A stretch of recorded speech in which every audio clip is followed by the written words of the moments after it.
Hey everybody, Rose Matter here. Welcome to part 4 of my Higurashi When They Cry Himatsubushi Let's Play.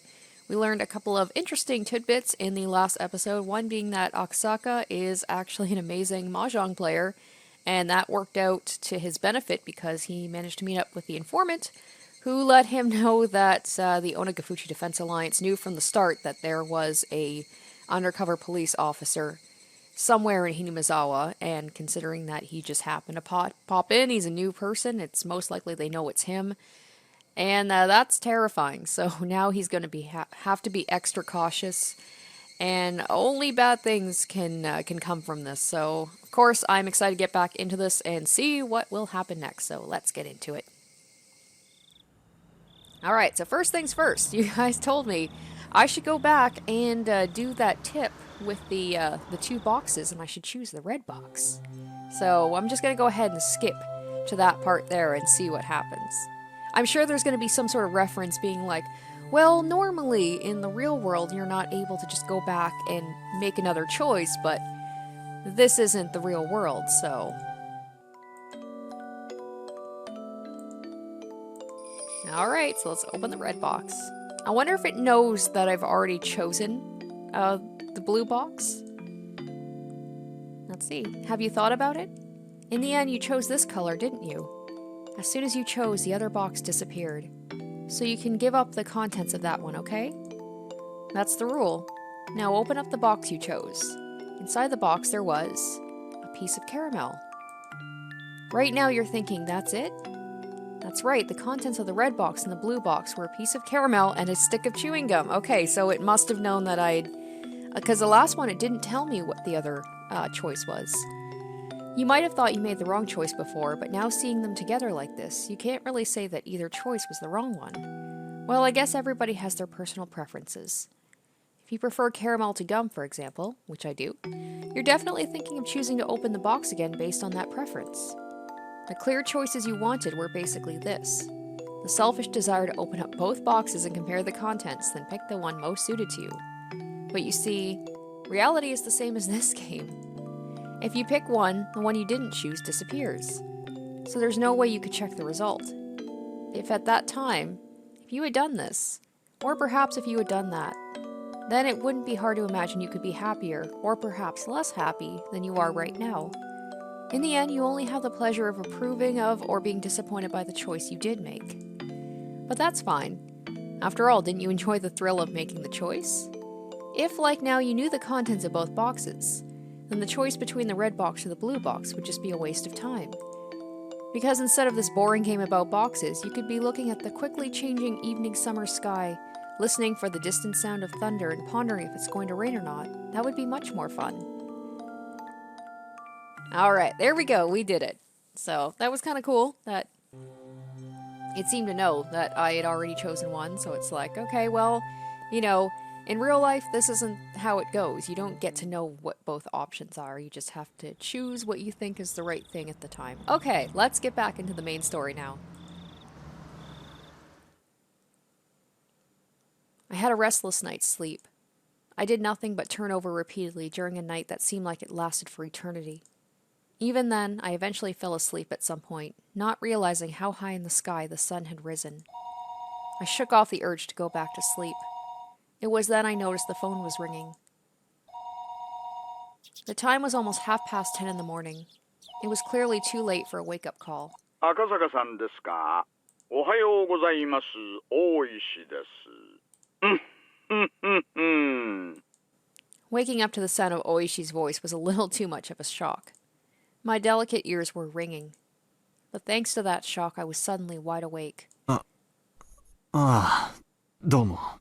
おはようございます。ひょっとして今お目覚めですか？出張中とはいえ勤務時間には起きないといけませんよ。まったくです。以後気をつけます。あなたの眠気をもう一つ覚ましてあげられるかもしれない話があります。南沢駐在所から届いた遺失物に興味深いものが混じっていたんです。And there's that ringing bell again. 遺失物。詳しい話はこちらにいらっしゃってからにしましょう。お昼前に来れますか？いえ、すぐに伺います。 Ooishi already knew what my mission was. Since Ooishi said it was something that would wake me up, it was hard to believe it would be something irrelevant to me. Honestly speaking, judging by the information from Sato-san yesterday, knowing my cover was already blown, I couldn't wander to and from Hinamizawa carelessly. I bet it's something of his and they dropped it in the police box as like a subtle hint, like, or maybe not so subtle hint, like, we know you're a cop. In other words, my investigation was at an impasse.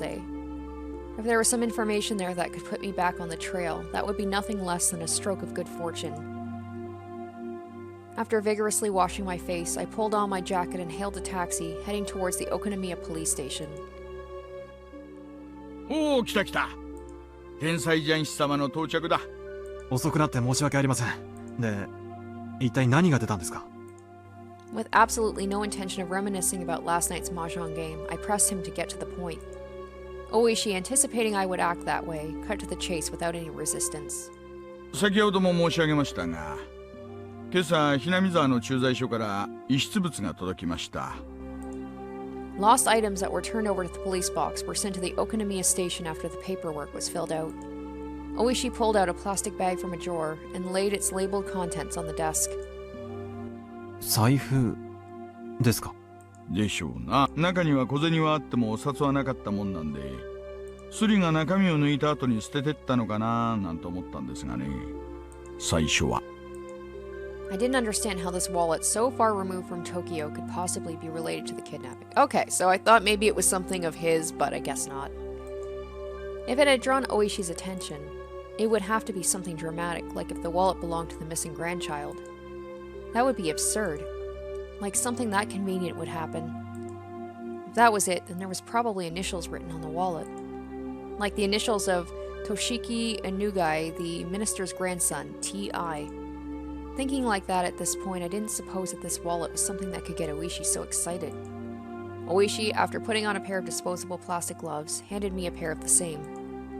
I didn't feel that this wallet was such an important thing, so I had my doubts about whether there was any point in putting on gloves. However, I didn't want Oishi's intentions to go to waste, so I put them on. Hey, you can get on Oishi's case about his character and stuff, but he seems to be a pretty good cop, if a little bit of a dirty one. Oishi opened the plastic bag and pulled it out, showing me the back. As I had imagined, there were initials engraved there, but it was slightly more detailed than what I thought, with Toshiki I marked on it. Ooishi grinned at me with a look on his face that said, "See? We can't confirm from that this belongs to the minister's grandson," I informed him calmly. This wallet was irrelevant. It was nothing more than Oishi's overeagerness. First of all, there was absolutely no way in this distant locale that the missing grandson's wallet would be found with such convenient timing. After all, the Onikafuchi Defense Alliance wasn't related to the case in the first place. So there was no way this wallet belonged to the grandson. Well, why is he saying that? He doesn't know for sure. In fact, he seemed like he was under the impression that they could possibly be part of this.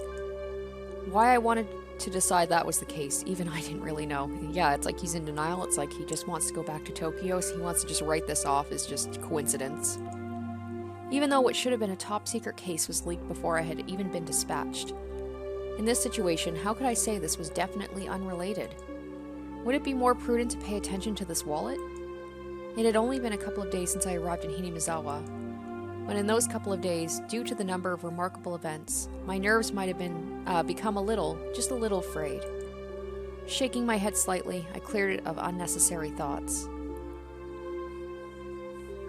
Ooishi opened the wallet zipper, revealing the contents. Inside was small change and a number of crumpled receipts. Ooishi, from that jumble, pulled out a folded card. Seeing that, my heart stopped for a moment. It was a card from a dental examination. The name Toshiki Anugai and the age. A perfect match. Okay, that just seems very convenient. The dentist's location was in Tokyo. There was no need to explain any further. How far was it from Tokyo to Hinamizawa? It was far enough that taking the bullet trains and cars would still take several hours. Why would a wallet with a dental examination card from Tokyo inside show up in Hinamizawa? That does seem a little too convenient. It's almost like they're just... like, the fact that he's got a dental exam folded in his wallet, that almost just seems too convenient. Could it belong to a tourist who came from Tokyo? Or maybe a villager on vacation to Tokyo just happened to pay a visit to the dentist? No, it had to have fallen into someone's bag by accident. In my mind, I desperately struggled to find a possible excuse as to why this wallet didn't belong to Toshiki Inugai. It was as if it just wouldn't do for this wallet to belong to him. However, weeding out any possibility for error one by one, the haze surrounding the wallet in front of me faded, gradually letting it come into clear focus. Once again, this seems too convenient, and that's very sloppy for them to just let the wallet be found like that? ね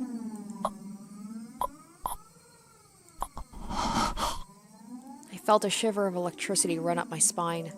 My pulse quickened and a thin film of sweat began to coat my entire body. From Ooishi's point of view, I was probably slack-jawed and spaced out with a slovenly look on my face. この歯科には問い合わせましたか？そりゃ赤坂さんの仕事でしょ。私はまだそこまでは。この財布はいつ頃のものでしょうね。拾ったのは村人です。昨日のことだそうで。じゃなくて、この財布はいつ頃落ちたものでしょうね。ここいらに雨があったのはちょうど先週7日前。中身が水にやられた様子はないから、最長で6日前からでしょうね。この財布の存在は、署内で誰が知ってます？初期対応のひなみ沢駐在所の警官。それから遺失物対応で係が2、3人。あとは私とあなた。内緒の事件と関係があったらまずいでしょ。ベラベラとは喋ってないつもりですよ。電話を借りていいですか？どうぞどうぞ。外線はゼロ発信から。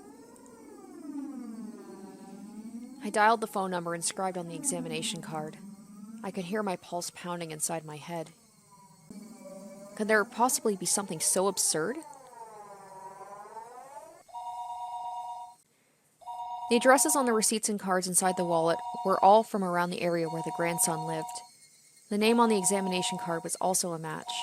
The time we deduced that the wallet had been left behind also matched up with the timeline of the kidnapping. Of course, it was possible I could just laugh it off as a big pile of coincidences. There wasn't any strong evidence. Rather than all the circumstantial proof, the contents of the phone call I was about to make would have a much greater meaning. はい、お待たせしました。中川歯科です。どうも。こちらは沖宮署です。実は、お財布の落とし物がありまして、所有ご協力をいただいてもよろしいでしょうか。お財布の中に、そちら様の診察カードが入っておりまして。ええ。氏名は、犬飼俊樹くんです。カードの番号を申し上げますので、電話番号をお調べいただいてもよろしいでしょうか。ええ。ありがとうございます。お願いできますか。Still holding the receiver, I pulled out a notebook from my breast pocket with my free hand. I opened it up to the page with the grandson's address and phone number recorded on it. どうもすみません。はい。お願いします。I compared the phone number written in my notebook to the one that was being read out on the other end of the line. During that process, I spun around to look behind me uneasily. I locked eyes with Ooishi. Ooishi looked puzzled, wondering what the matter was. Why would I feel uneasy and look behind me? Oh no, this is like Keiichi with like feeling like someone's behind him and the sound of the bells. Once again, I know, they reuse sound effects and things. I shouldn't jump to conclusions. He's probably just paranoid that like someone's gonna find out and rat him out. That was because the person on the end of the line was reading out the numbers as though doing so straight from my notebook. It seemed that HQ was in quite an uproar thanks to my report. No matter how many times the authenticity of the evidence I had linked to the grandson was called into question, I could only respond that it was the truth. So let's get some dang backup. That's all I'm saying. Come on, like, don't let me be the only person here, please. When the lead investigator first picked up the phone, I was grilled about the evidence I'd found that was almost too good to be true, if I do say so myself.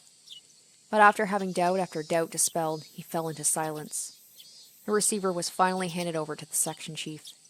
When he picked it up, the background thrum on the other end of the line disappeared, and I knew it had gone completely silent. After asking the same questions about the wallet that the lead investigator did, the chief quietly spoke his next words. わかりました。 Oh, there's that music. Come on. It feels like something's gonna be happening here. Let's get some people. Let's get the cops here. こちらから何人か増援を送ります。 Yeah, there we go. 今日の夕方には到着できるでしょう。 Let's hope I can make it out till evening. 赤坂くんは引き続き現地調査をお願いします。 I'd be holed up. I would be like, I'm not going anywhere. 財布が発見された地域の情報を収集しててください。加納さんは何人か選んで現地へ直接。 The fact he was sending Kano, the lead investigator here, meant that the chief had decided that there was a possibility that the Onagafuchi Defense Alliance was somehow implicit in the kidnapping. However, it felt as though until the lead investigator, whom he trusted, had verified the evidence with his own eyes, he was still going to be skeptical about it. どうでした？本庁から増援が出発するそうです。私は現地調査を命じられました。財布の落ちていた場所はどこなん？高津戸のあたりだそうです。ここが沖宮。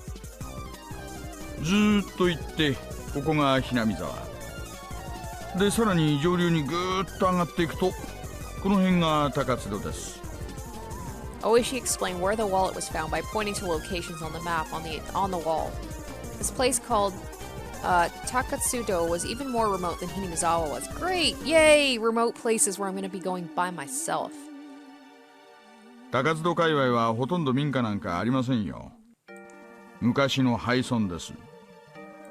無人の家屋が点在するなんとも寂しいあたりですね。 And someone just happened to find the wallet out there. Is that where the safe house is, where they're keeping the grandson? 大石さん、高津戸へ案内してもらうことはできますか？ Please, yes, please don't let me go by myself.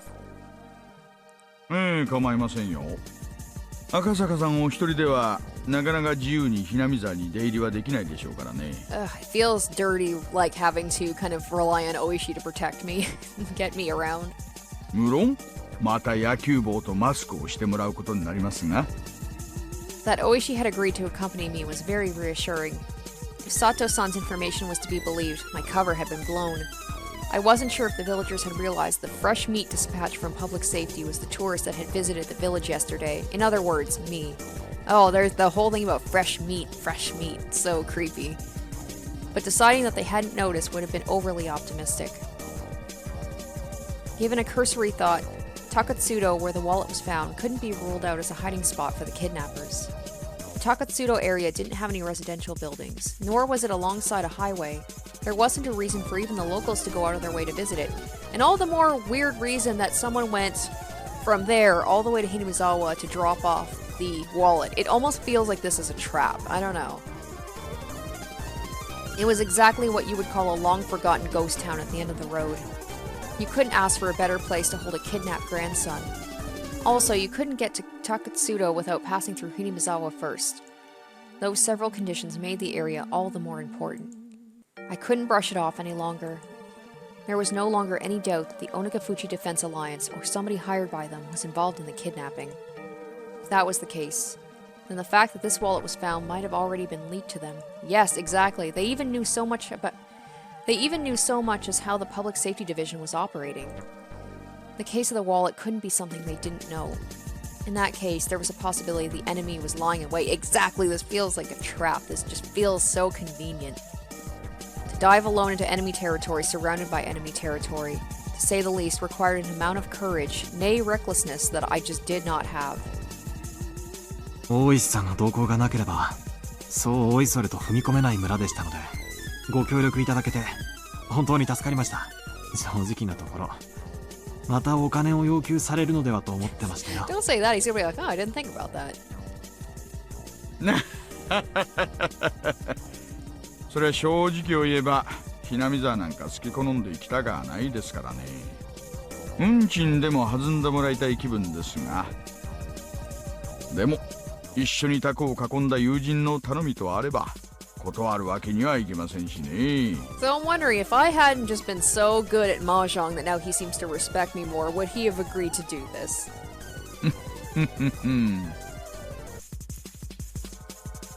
Oh, hi. Ooishi grinned as he pounded me on the back. It struck me that he just didn't want to jump ship rather than having any sort of sense of duty towards his job. Even so, that didn't really matter. Right now, I really appreciated the gesture. では、早速出してもらえますか。 If the enemy knew that the police had obtained the wallet, then they would probably have moved the hostage to a different place. There wasn't a moment to lose. But Ooishi, without regard to the fact that we were about to head out, began to remove his jacket. 何をしてるんですか。まあ用心ですよ。 Oh, is he putting on his, the bulletproof vest? 家中の栗を拾うなら相応の用意が必要と思います Can I ね。 have one too, please? あなたも来ますね。 Yes, thank you. What Ooishi pulled out from the drawer below the desk was a stab-proof vest. Okay, not technically bulletproof. I guess Japan there's not really a lot of guns, but still something to protect me is good. His name was Toshiki Inugai. I don't know if I'm saying the name right. I probably am not. The grandson of the Minister of Construction, Inugai. There was only one reason for him being here. If he didn't include gym or art class, his grades were above average. That was the result of having private tutoring sessions twice a week. If you admitted the fact he still couldn't do pull-ups, there wasn't much else that would make him hate school. Of course, he understood full well that his grandfather was a cabinet minister, but he also knew that not too many people were that interested in the relationship. He didn't like to go out of his way to bring up his grandfather, or to call him the Minister of Construction. And finally, he at least tried to know a little bit more about what kind of work the Minister of Construction did than your average Joe. What that entailed was that when you tried your best to make life better for the masses, sometimes you made a few enemies. He knew that all too well from the time he'd spent as class representative. His grandfather had many enemies. He knew that he might personally catch some of that fallout, so he had to be twice as cautious. He was taught that by his parents. That's why, the moment he was kidnapped, he instantly knew that this was one of those occasions. He understood he wasn't being treated as Toshiki Inugai, the person, but rather as Toshiki Inugai, the grandson of the Minister of Construction. That he wasn't personally at fault, but this was the result of some unavoidable trouble with his grandfather's work. It made little difference, but when he realized it wasn't because of anything he did, he was able to relax, if only a little. Of course, at first he was struck with terror befitting his age, wondering what was going to happen to him. But after a while of being tied up and only able to stay lying down, he began to ponder a great many things. First, he thought about the reason he was being abducted like this. He understood the answer to that easily. He was taken hostage to coerce his father, the minister. There was no doubt about that. He didn't know exactly what the Minister of Construction did, but it was easy to imagine that there was much to be gained from threatening him. He respected his grandfather more than most. He earnestly believed that his own grandfather was within the top 20 of the most important people in Japan. That was exactly why he wouldn't forgive anybody who tried to threaten his beloved grandfather. More importantly, he wouldn't forgive anybody who would use him as a tool to threaten his grandfather. His grandfather was really busy and rarely had time to meet with relatives. That's why, with what little time he did manage to scrape together, he just dropped by unannounced. And as an apology for not being able to meet during New Year's or summer vacation, he doted on his grandson very, very much. The number of times that Toshiki was looked upon with disregard just because his grandfather was a politician and a minister certainly weren't few. But he never thought even once that he wanted his grandfather to quit being a politician. Because it was his beloved grandfather, he wanted him to continue his career as long as possible from the bottom of his heart. However, Toshiki was now being held hostage, and his grandfather was being threatened. His grandfather, who called him the apple of his eye, was surely suffering. He might do anything to save his grandson. Maybe even putting aside his ideology if it was required to save his grandson. He might cave to the culprit's demands if it meant saving his grandson. When Toshiki thought about that, an inexplicable anger welled up within him. Oh, I hope this kid's not going to do something dumb. In his current situation, he was unable to forgive the cowards who would make his beloved grandfather suffer by using such dastardly means. That feeling swelled up inside of him, displacing the fear. What he thought of first was something any boy would imagine. Get out of these bonds, beat up the bad guys, then hand them over to the police. Images of all the brave heroes from all the manga he had read passed through the back of his mind. In his imaginary scenario, he slipped his bonds easily, floating like a butterfly to evade his captors, then stinging like a bee to bring them all down. In the end, it was nothing more than his silly little fantasy, but with his vision obstructed and unable to see anything, it was something that he could get into more than any anime at the moment. In actuality, he was enjoying these little scenarios in his head for the long period of time he was tied up, His captors hadn't really done anything to him that they would feel sorry for. However, eventually, he began to grow tired of his fantasies, and more realistic scenarios began to run through his head. It was then he realized that none of them were a solution. He wanted to do something for his grandfather who was being threatened. That he was being held here to inflict pain on his grandfather was the thing that he could at least forgive, and also the most vexing. And then he noticed. There was a much simpler way he could save his grandfather without having to beat up his despicable captors. That was to remove himself as a hostage from the hands of these villains. Oh no, he's going to try and escape, isn't he? Oh boy. If he was to disappear from here, his captors would have nothing to threaten his grandfather with. The captors had restrained him, but they didn't treat him roughly, and they made sure he was fed well enough. Meaning at most, he was nothing more than the means for their threat. They weren't looking to bully or kill him out of spite. If he behaved, no ill would befall him. Realizing that gave him a strong sense of courage. And carrying his train of thought this far, he let it run its course to its natural conclusion. Right now, at this moment, Toshiki Inugai had decided to escape. Oh, damn it. His ears had been stuffed with a sponge-like material acting as makeshift earplugs. However, they didn't actually do much to block out any sound, and he could overhear everything his captors were saying. Realizing that this was to his advantage, even when his captors spoke to him, he acted like he couldn't hear them due to the earplugs. His captors, thinking he couldn't hear their conversation, talked about all sorts of things without any reservations. Thanks to that, he was able to obtain various pieces of information. A kid's pretty smart, I'm gonna give him that, but not so smart that he's... I'm just like... He has no idea where he is. He is at a big disadvantage. I understand that he's just thinking like a kid, and he's thinking in very basic terms, but I'm just like, you're in a village that you don't know, out in the middle of nowhere. Where do you think you're gonna go? First off, this wasn't Tokyo. It seemed that this was quite a distance away, and on top of that, in the countryside, nestled deep in the mountains. Plus, I doubt this kid's gone hiking before, so even if he gets out, he's gonna be, alone in the wilderness. How long is he gonna survive? It also seemed his captors were inconvenienced living out here, so he could deduce that this place was far removed from any sort of town. Finally, whenever they went out to buy food or other supplies, they would always take a car. That fact caused him some dismay, because he knew that the method he learned at school of running around blindly while shouting for help wouldn't work here. He paused his little mental escape scenario there. His ultimate goal was to find somebody who would help him. Okay, at least he realized, ooh, this might not be a good idea. If somebody who fit that description wasn't close by, his chances of escaping successfully grew slim. Oh snap, maybe he's the one! Maybe he had his wallet in his pocket, and maybe he somehow managed to get it outside so somebody found it, and that's their way of, showing that, I'm here. I wondered, why would his wallet show up? It was probably him that did it. A desolate, far-off land deep in the mountains. A place where you couldn't even go shopping without using a car. In this situation, escaping would be very difficult. He grew depressed, and after a little while he returned to his original scenario. Imagining becoming a hero like in the manga he read and beating down his captors became his respite. However, as he played those delusions out in his head, his heart, hating to surrender, continued to search for a way to escape. And then he thought of a way. If the goal was far away, then all he had to do was get closer. His goal in a nutshell was to find somebody who would help him. Yep, I bet that's how he did it. In other words, somebody other than his captors. If he faked being sick, then his captors would have to take him to the hospital or bring a doctor to him. Oh, okay. They would probably be reluctant to do that. But he already knew that the hostage was more important than anything. In the off chance something happened, like him dying occurred, they wouldn't be able to threaten anybody anymore. Luckily, he had experience that would help him fake a serious illness. At the end of last year, he was inadvertently involved in a car accident and had to undergo surgery. The scar from that surgery was still clearly visible on his lower torso. He recalled the pain and suffering from that time. The existence of that experience would make a huge impact on the realism of his performance. He was quite confident in his ability to fake an illness.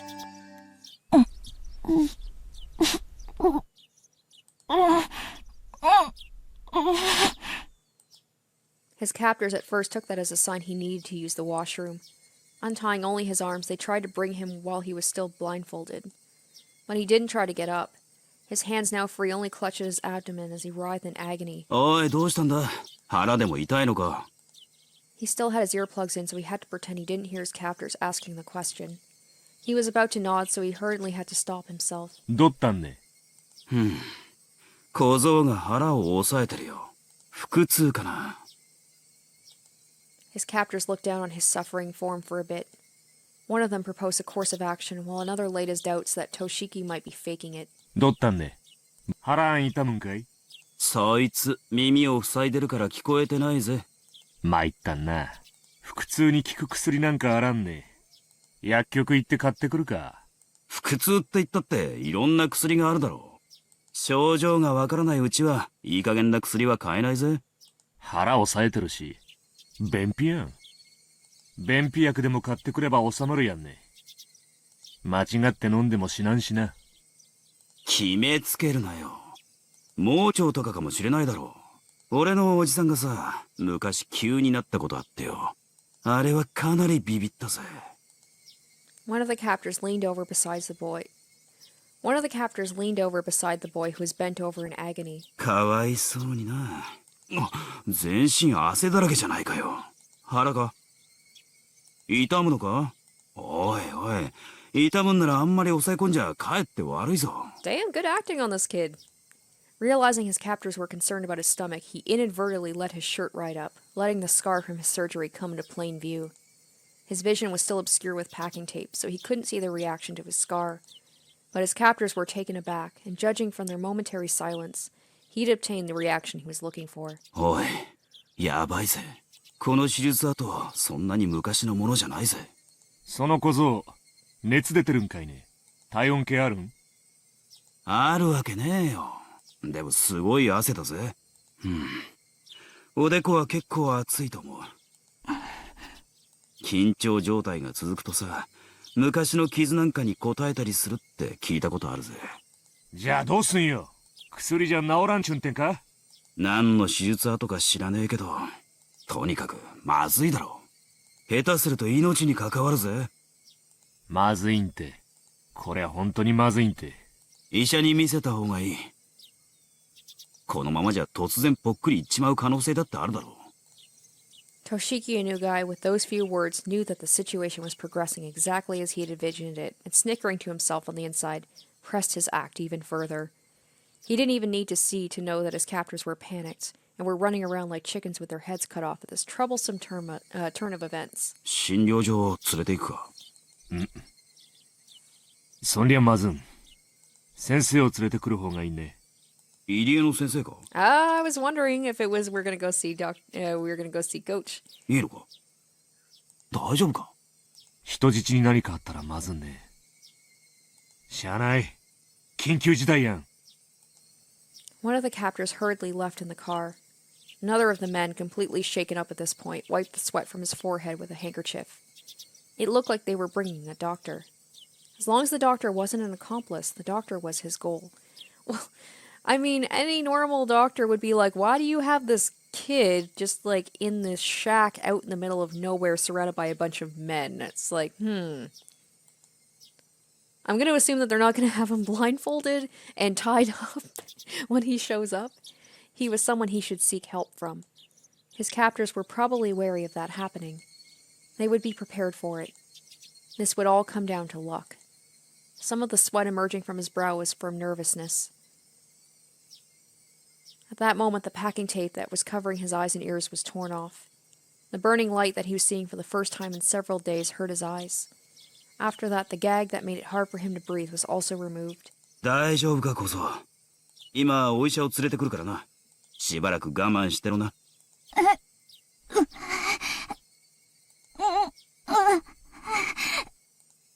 The doctor was coming. The doctor was coming. Now, how was he going to ask for help, and how was he going to get away from his captors? A plethora of thoughts began swirling through his mind. わかってると思うが、お医者に余計なことは言うなよ。俺たちも別にお前に乱暴がしたいわけじゃないんだ。そりゃわかってるよな。This is going to be hard to explain to the doctor, though. Toshiki Inugai nodded while feigning pain and obedience.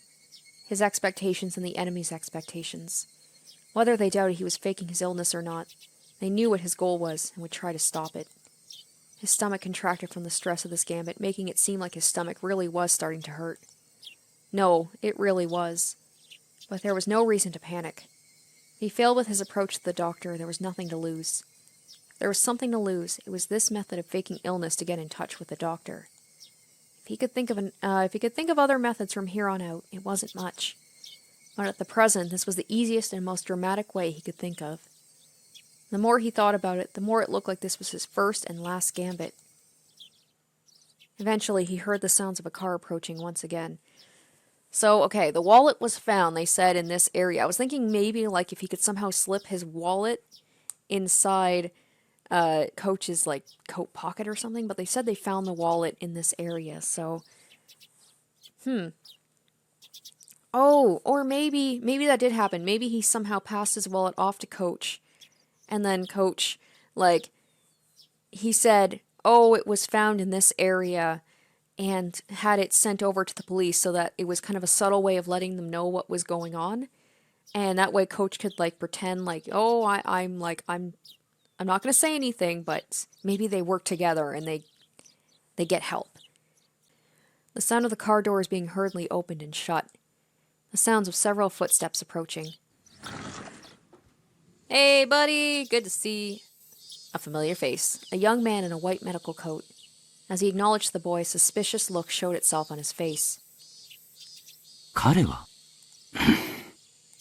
村の子じゃありませんね。 The captors didn't respond. From the looks of it, the young doctor had realized this was an abnormal situation. Yeah, maybe these guys should have got their story straight beforehand. One of the captors talked threateningly. 先生には関係のないことです。 For a while, the doctor and the captors silently glared at one another. However, unable to stand the sight of the boy continuing to suffer, the doctor, as the captors had hoped, didn't press any further. その古い手術跡というのが何の手術でしたか？そりゃわからないです。本当は診療所に連れ帰るべきなんですがね。先生、そりゃさすがにちょっと。 The doctor said he wanted to bring the boy back to the clinic, but the captors simply silently shook their heads at the notion. It was a fleeting hope, but it was only natural the captors would refuse. At that moment, his eyes met with the doctor's. Seeing that the boy's painful stare was abnormal, the doctor suspected it was a serious illness. 大丈夫ですか？私は医者です。 Alright, coach. Good touchies only, no bad touchies, okay? この手術跡はいつ頃のものですか？去年の冬に事故で。事故？そうですか。参ったな。He couldn't let the doctor figure out he was faking it here. He had to somehow figure out some way to keep this going and tell the doctor he was being confined and needed help. 患部を少し触りますよ。痛むところがあったら言ってくださいね。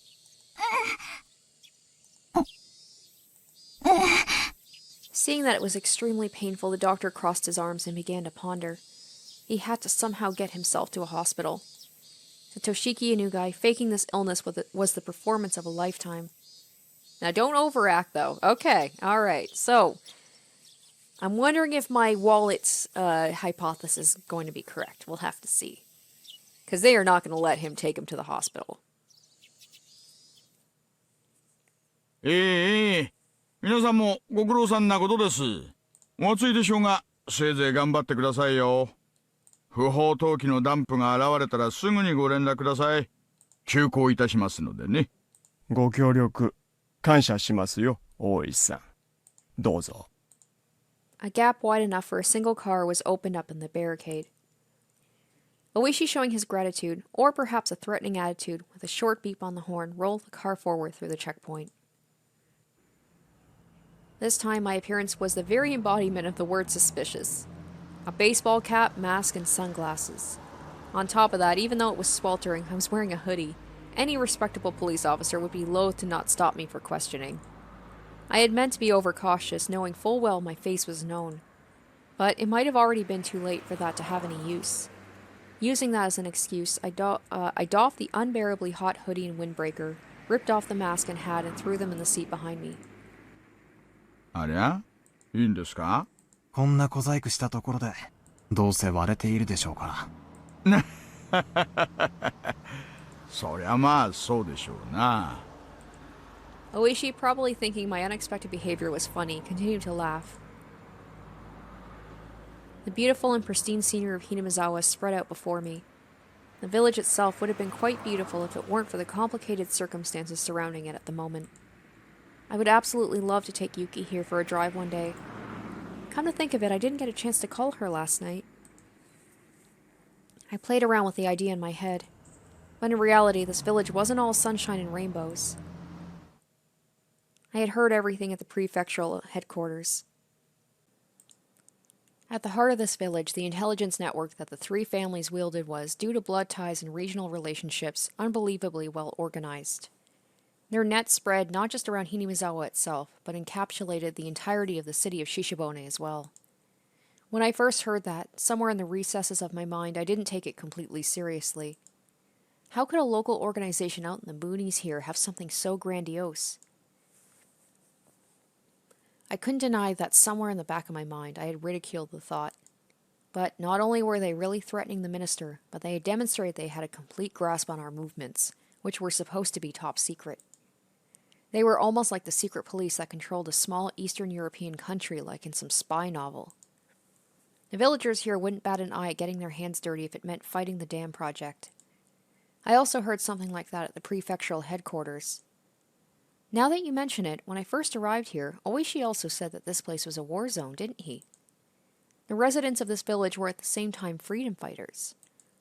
Although by definition they were no different than guerrillas or a militia. They weren't protected by the Geneva Convention, but they also didn't have to adhere to those rules either. This place was more of a quagmire than any legitimate battlefield. A secret war was unfolding. I could drive along because Ooishi was with me. But if I was to leave this car for even something as trivial as looking for a vending machine, there was a chance I wouldn't return. Even though a single shot hadn't been fired, this was a battlefield. That is a really creepy thing, like in such a pristine, picturesque little town. Just knowing that you one wrong step and you're dead and no one will probably ever find you. No, the reason why bullets weren't flying was simply because it was hard for a civilian to obtain a gun in Japan. So they were probably just equipped with weapons other than guns that were easier to obtain. That was why Ooishi was wearing that stab-proof vest, wasn't it? 赤坂さん、緊張してます？ The fact I was apprehensive was, of course, picked up on by Ooishi. If he already figured it out, there was no point in trying to deny or hide it. もちろんです。敵の本拠地にたった2人で乗り込んでいるんですよ。この人数では万一の時が不安です。万一の時？大丈夫ですよ。この村の人間すべてが敵ではありませんでしたか。 Once again, I've said it a couple times, but because this is a flashback, we know that he's okay at least up until the beginning of when this whole chapter started, but I'm afraid right at the end, like Keiichi, like right at the end we think he's safe, and then he dies. Because these chapters always end with someone dying right at the end. And I hope maybe this is the one time it won't happen. 全員が口裏を合わせれば、この村で白昼堂々殺人が起こっても証拠一つ残らない。そういうところだと聞いていますよ。This was what the ironclad rule of not barging into a Yakuza office alone was about. If there weren't a neutral party involved, that area wasn't bound by the laws of common sense. If something happened, you wouldn't be able to prove it, and there wasn't anybody who would take your side. It was pretty much the definition of poking the bear. ひなみ沢地区へ向かうと同僚に言い残してますしね。万一の時は無線機もありますし、赤坂さんが怖がってるほどね、そう簡単には完全犯罪はできませんよ。まあ、もちろん油断をしないに越したことはありませんがね。赤坂さん、緊張しすぎですよ。前にご一緒してた時の方がリラックスしてらしたじゃないですか。な Laughing it off, Ooishi thumped his chest and grinned, as if to say I could depend on him. まあ本当の本当にヤバくなったら桜の大門にはこいつがありますからね。 Ooishi made a motion by sticking out his index finger. It was undoubtedly the image of a gun. 役に立ちますか？撃った後の後始末云々が怖くなければ実に心強いですよ。 An officer's gun was only for show. If you really wanted to fire it, there was quite a number of stipulations, and you had to be prepared for the long probationary period afterwards. That definitely wasn't worth it, so even if an officer did unholster his gun, there wasn't one who actually wanted to pull the trigger. 赤坂さんは持ってるんですか？これ。まあ、一応。 All this talk about guns, it feels like they're going to be using it later, or maybe it's a red herring, because they're talking a lot about having to use a gun if you have to. 撃ったことは？ありますよ。訓練で、ですがね。そりゃそうでしょうな。Ooishi seems like he's fired his gun enough times that he feels comfortable about it. なら大石さんにはあるんですか？私ですか？なまさか。 Or not? あるわけないじゃないですか。 Well, then again, Ooishi, who knows, right? What was this? I thought he was laughing at me because he had experience. The two of us laughed together. 銃口を向けたこともありませんがね。銃口を向けられたことなら何度かありますよ。銃口を覗かされるだけで寿命が3年は縮むな。 Even if he had never fired a gun before, you couldn't even begin to compare the amount of experience Ooishi had over me. At a time like this, I can only marvel again at how reliable Ooishi seemed. そういえば日の高いうちにこっちには来たくなかったな。でも車道はここを抜ける以外にないし。赤坂さん、念のためもう一回マスクで顔を隠してください。どうしたんです？冷房がうるさいから聞こえないかな？切りますよ。窓を開けてみてください。 When I opened the window, a blast of hot air blew inside. And then I could hear angry yelling coming from far away. At that moment, the forest gave way on either side of us, and our view expanded suddenly. Oh, and there could be seen the Hinamizawa Dam construction grounds. The very front line for Hinamizawa Village.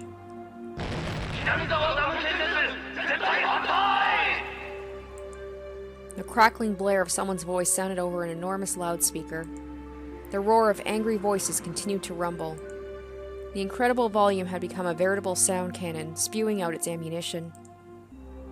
The prefabricated site office was surrounded by two sets of high fences laced with barbed wire. Lined up in front of those fences were riot police in their vehicles. And surrounding it all were the villagers. They howled out their protests against the dam as a single entity. お、今日は少ないですね。ついてます。少ないんですか？ええ、多い時だと道路までいっぱいになりますよ。うちうち車も通れません。 At first, due to their overwhelming intensity, it looked to me like there were more people than there actually was. But upon closer inspection, there were at most 50 to 70 of them. With the 6 or 7 propaganda trucks lined up that looked like they belonged to a band of thugs was a strange enough sight. The villagers were also wearing helmets and bandanas, as well as covering their faces with masks, adding to the oddity of it all. The propaganda trucks, after braying their chorus, had their volume turned up even higher and began to flood the area with sutras. To say the noise was downright violent wouldn't be an understatement. From this distance, it was still this loud. The glass in the office was probably rattling from the noise. あれをガンガンやられるとたまんないんですよね。昨日の連中全員耳栓してて、それでも耳がおかしくなるそうです。気の毒な話です。騒音規制でなんとかできないんですか？うちの県には騒音規制に関する規定ね。ない。それにほら、お経でしょ。宗教活動規制できないし、連中も頭いいんです。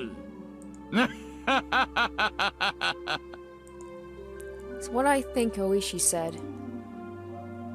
Actually, no matter how tightly the window was shut, the booming sound of the sutras still filled the car. I couldn't even hear what Ooishi, who was sitting right next to me, was saying.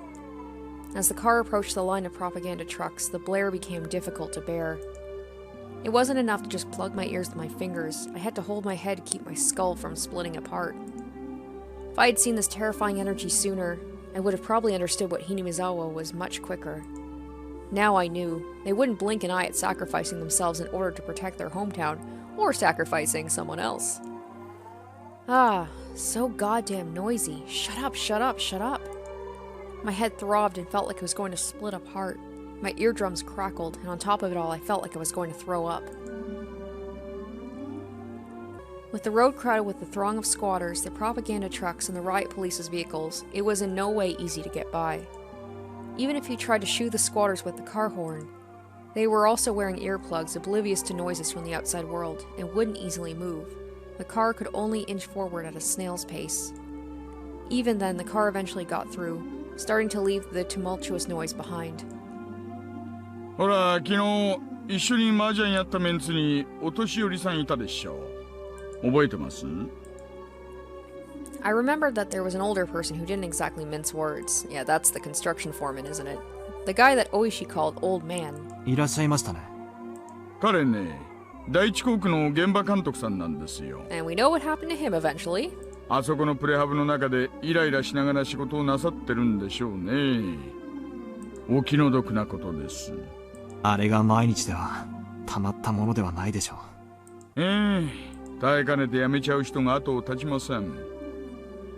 まあ、その度にお給金がアップしてるんで何とも言えませんが。Even having to deal with all that noise and hostility, they still made a wage that Ooishi found enviable. ちくしょう、こいつら。聞こえてるのか聞こえてないのか。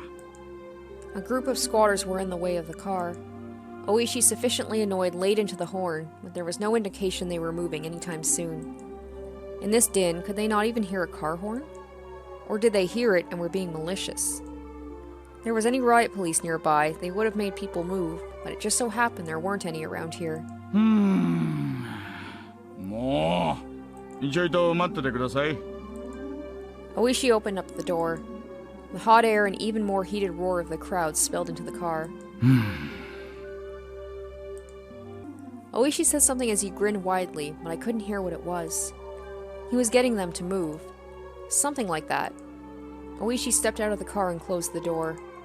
The din faded slightly. I stared blankly as Ooishi headed toward the group and started some sort of conversation. Maybe we'd find the minister's grandson at Takotsudo. At the very least, I wanted to find him there. Find him and slip the cursed bonds of this incomprehensible village. I could only pray. At that moment, a shadow was suddenly cast over me. I knew someone was probably going to approach the car and be like, "Hey, who are you?"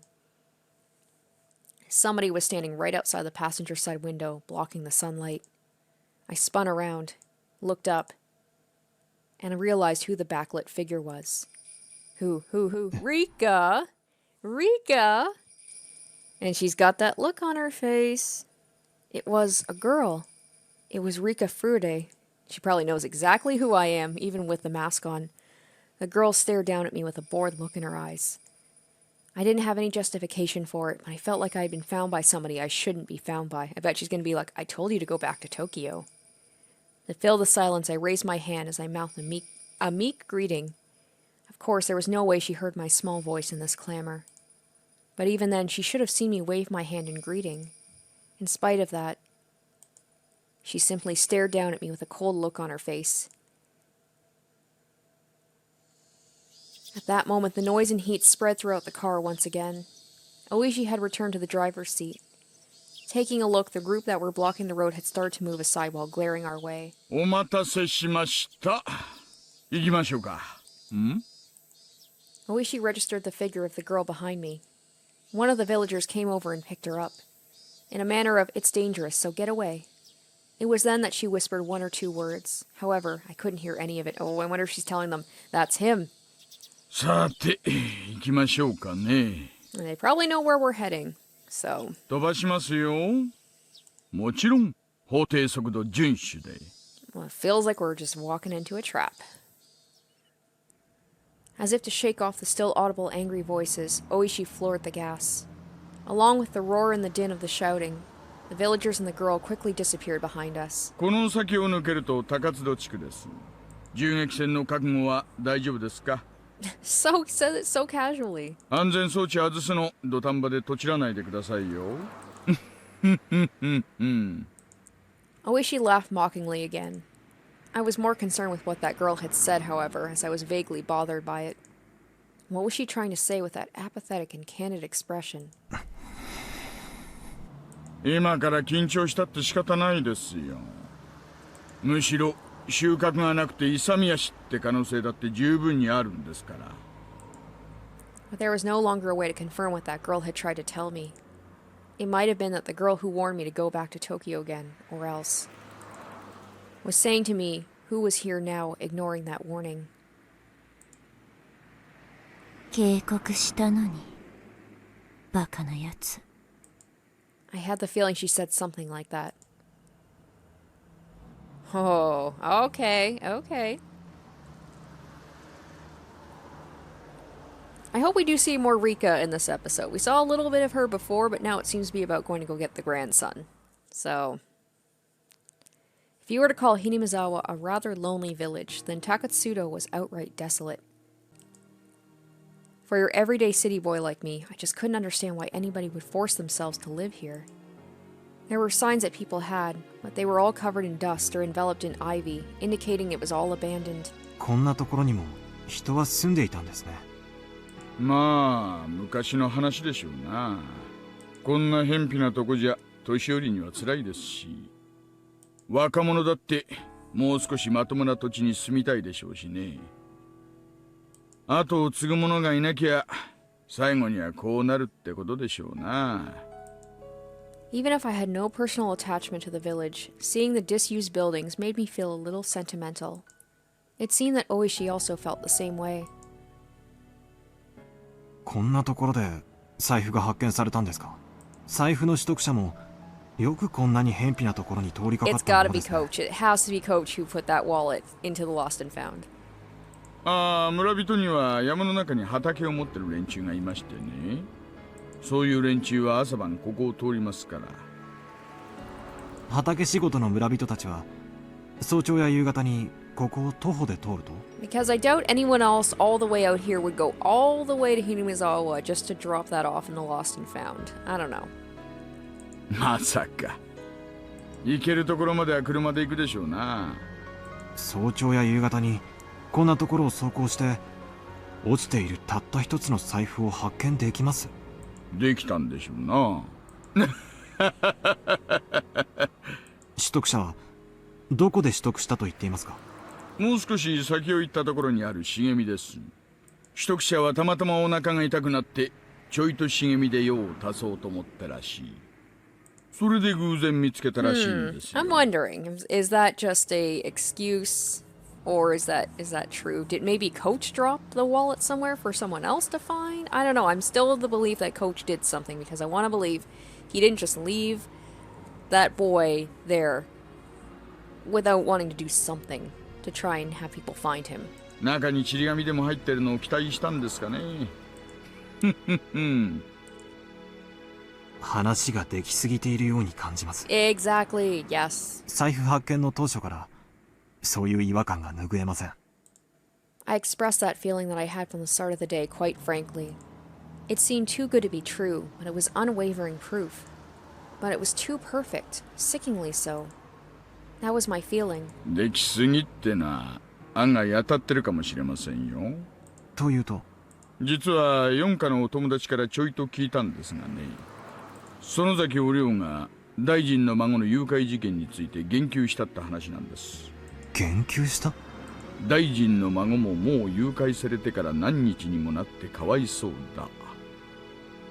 そろそろ解放されるといいなと。そう、お涼のばあさんが縁側でぼそりとつぶやいたってな話らしいんです。で、そのぼそりが園崎家の裏の裏のあちこちに伝えられてるようです。Right, I had heard something earlier from Sato-san, the informant. That when the leader Oreo had a concern, somebody in the family would be considerate. つまりそれは実質上の Okay. 人質解放命令ですか So maybe it wasn't Coach himself like I thought, but maybe it was Oreo who planted the maybe not even that it was found. Maybe she just straight up like took the wallet or had someone take the wallet and hand it in. And that was the way of being like, okay, we'll let them know that he's here somewhere. 私はそう見てます。この出来すぎの財布発見は孫を警察に引き渡すためのイベントじゃないかと。どうして人質の解放を And they probably got what they wanted, like the grandfather made that reference in that speech a while ago about the whole Hinamizawa Dam project, so he probably hasn't confirmed anything yet, but he's probably agreed to stop the project, because we know it was halted. そりゃ人質を解放するなんて理由は一つしかないじゃないですか。なんです取引の成立ですよ。ひなみ沢ダム計画の中止を大臣が約束ってことですかね。ダム計画なんて必ずなくなっちゃいますのです。 At that moment, those words the girl had said resurfaced in the back of my mind. In the end, it was turning out exactly as she had proclaimed. That young girl knew the circumstances. She knew everything about this kidnapping incident from the beginning to the end. Akasaka? The girl unexpectedly called out my name. なんだい 東京へ帰れ Huh? あなたはもう幾ばくもしないうちにそれがあまりにもみすぼらしくて今のうちから警告してあげているのです。どうして私が後悔することになるいちいちうるさいな。あなたの親はあなたが赤信号の横断歩道の真ん中にいるときどうして危ないのかを全部説明し終えるまであなたの手を引っ張らないの？引っ張るでしょ。まず歩道まで連れ戻してからなぜつまりはそういうこと。 The girl who knew everything from start to finish had warned me in the beginning, go back to Tokyo. 赤坂の怖がり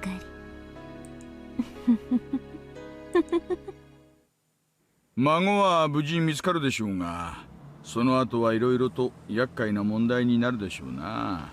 どう厄介になるかは一警察官の私には想像もつきませんがね。フルでリカって少女ご存知ですか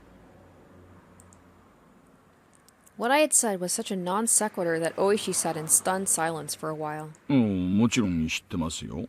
御三家の一つ、古出家の一人娘ですね。どういう少女なんです？おやおや、これは意外な人物名にちょっと驚きです。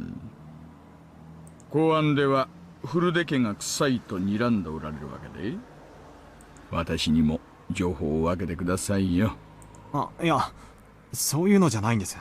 ちょっと気になったもので。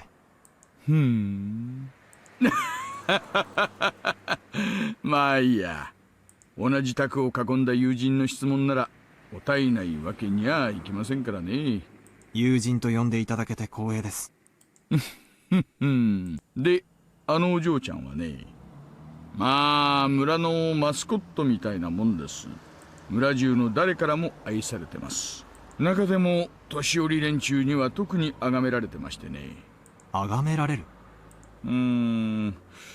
よくは知らないんですがね、古出家に生まれた女の子ってのには多少神聖な意味合いがあるらしいんですよ。ひなみ沢の土着信仰ですがね、お社様の生まれ変わりだとかなんとか、そんな話があるらしいですよ。お社様。そういえば同盟の登り旗の中にお社様と書かれたものがあったような気がします。Yeah, it's weird in this chapter for the main character to not know about Oyashiro-sama this late into the chapter, so I forgot that he has no idea who that is. 何ですかお社様って。 And here comes the, as with every chapter, Oyashiro-sama has to be explained. ああ、ひなみ沢の守り神様の名前です。村にあだなす者に罰を当てるって信じられてましてね。まあ、そんな便利な神様がいたら、ダムの連中はとっくに神罰にやられているんでしょうが。幸い、今日までその罰ってやつは一つも起こってませんがね。So this was before, yeah, this was before the...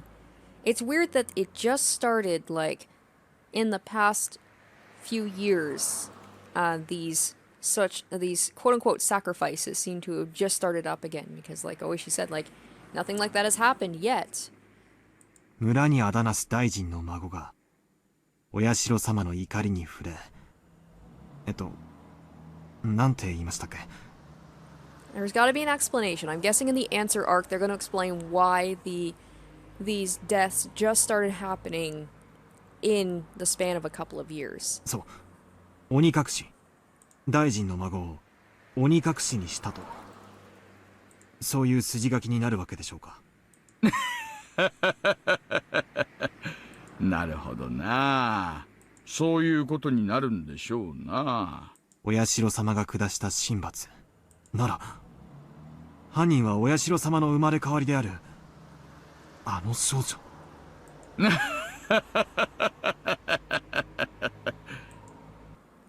Even I didn't know what I was saying. The fact that Ooishi laughed it off was a bit of a relief. Oishi's joyous laughter was so infectious I began to laugh like an idiot as well. ありゃ、こりゃ珍しい。Uh-oh. Ooishi, after laying into the horn several times, rolled the window down and leaned out, waving his arm in an exaggerated manner. It was a car headed the opposite way. Until now, we hadn't run into any other cars except our own. And of all the places, it was at this desolate location. It seemed Ooishi knew the owner of the car. The other car also chirped its horn and came to a stop. Coach! Coach! Okay, so is Coach just leaving that place? So if that's the case, he definitely didn't, or I shouldn't say definitely, he most likely was not behind the wallet thing. So I was so assured that I was like, maybe I'm on the right path with that hypothesis, but I think I'm completely wrong. Konnichiwa. Unless Coach is coming back to check on the grandson every day or something. Maybe this isn't the first time that he's come by to see the grandson. The other car's window rolled down slowly, revealing a young man in a white overcoat. He was about my age, or perhaps a bit older. But you really can't judge somebody by their appearance. 大石さんじゃありませんか。こんにちは。珍しいところでお会いしますね。そりゃこっちのセリフですよ、先生。まさかこんなところで会うとはね。どうしたんです？いえね、ちょっとした往診です。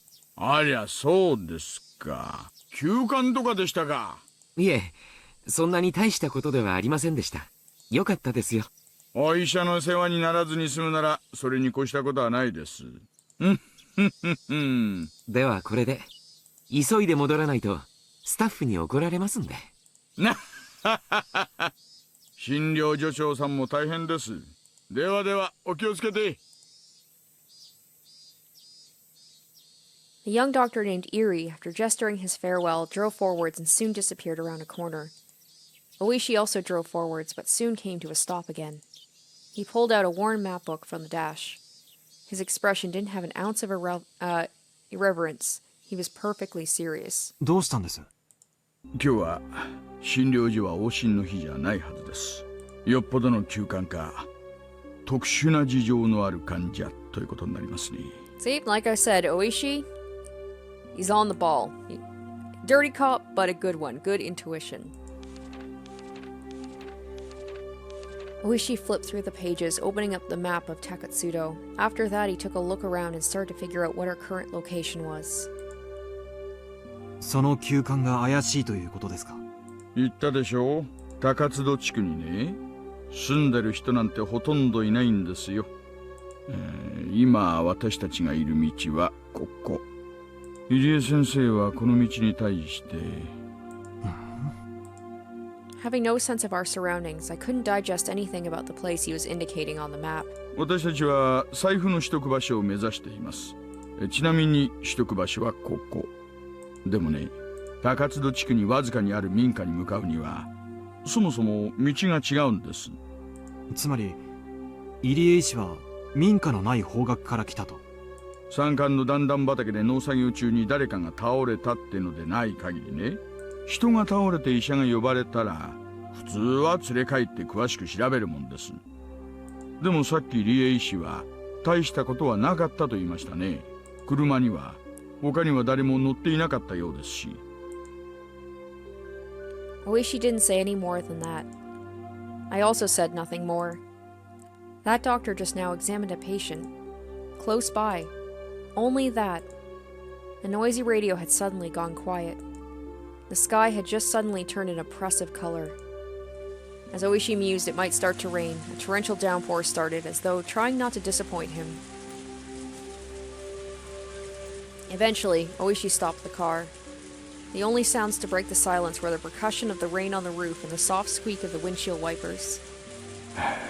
ちょいと静かで行きましょうかね。Saying that in a quiet voice, he exited the car without an umbrella, careful not to make any noise. Ooishi leaned over, indicating the other side of the thicket. He was pointing to a prefabricated shed and a car that was parked beside it. The car looked obviously well cared for. It wasn't a vehicle that had been left there for several years. あの小屋は営林署の機材小屋です。夏場以外は利用されてないと聞きました。あの車は営林署の職員の。さあね、公用車には見えないですね。Ooishi was playing it cool, but my nervousness was gradually increasing. 一応は念のため。Saying that, Ooishi returned to the car. I thought he was going to get an umbrella, but he grabbed the onboard radio instead. もしもし、大石です。聞こえてるかな？こんにちは、こんにちは。はい、沖宮 PS。大石さん、感度良好です。どうぞ。今、高津戸地区の営林署機材小屋前です。矢後地に向かう方じゃないよ。南沢から高津戸に入る方の。はい、確認しました。小屋に不審者。これより職質します。5分で連絡なかったら駐在所に連絡と大至急応援パトを送ってください。よろしくお願いします。了解しました。じゃあ行ってみましょうかね。Oh, here we go. Here we go. This feels so nerve-wracking.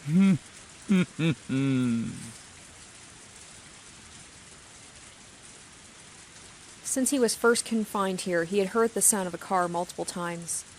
So he just thought the far-off sound was more of the same. However, the reaction from his captors was, until now, something he hadn't seen before. Oh shit. I am so afraid we're going to get into a shootout, because there was all the references about the guns. They jumped, reacting as if shocked by a jolt of electricity, and pressed against the window, cautiously peering outside. 止まったな。営林署の人間。まずいそれ。いや、警察やんな。One of the captors lifted the boy by his collar and pressed a blade against his cheek.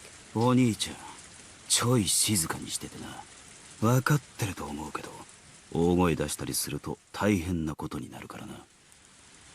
Toshiki Inugai was sure the doctor had reported things to the police.